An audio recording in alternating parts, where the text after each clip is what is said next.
ಒಂದು ಊರಲ್ಲಿದ್ರು ಇಬ್ಬರು ಸ್ನೇಹಿತರು. ಒಬ್ಬನ ಹೆಸರು ರಾಮು, ತುಂಬಾ ಬುದ್ಧಿವಂತ. ಇನ್ನೊಬ್ಬನ ಹೆಸರು ಭೀಮು, ಬುದ್ಧಿವಂತ ಅಲ್ಲ, ಆದರೆ ಒಳ್ಳೆಯವನು.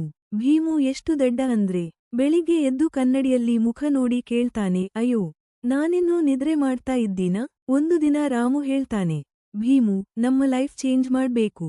ಭೀಮು ಕೇಳ್ತಾನೆ, ರಾಮು, ಲೈಫ್ ಚೇಂಜ್ ಅಂದ್ರೆ ಚಾನೆಲ್ ಬದಲಾಯಿಸೋದುನಾ? ರಾಮು ಒಂದು ಪ್ಲಾನ್ ಮಾಡ್ತಾನೆ, ನಾವು ದೊಡ್ಡ ಬಿಸಿನೆಸ್ ಶುರು ಮಾಡೋಣ. ಭೀಮು ಫುಲ್ ಸೀರಿಯಸ್, ರಾಮು, ಮೊದಲು ಚಿಕ್ಕ ಚಹಾ ಕುಡಿದು ದೊಡ್ಡ ಕನಸು ನೋಡೋಣ.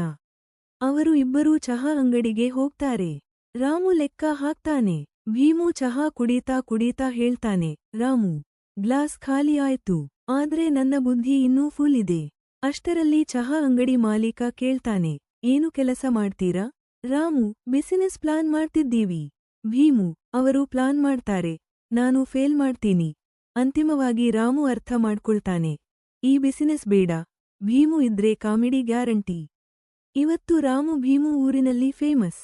ಕಾರಣ, ಅವರು ದುಡ್ಡು ಮಾಡಲ್ಲ, ಆದರೆ ಜನರ ಮುಖದಲ್ಲಿ ನಗು ತರುತ್ತಾರೆ.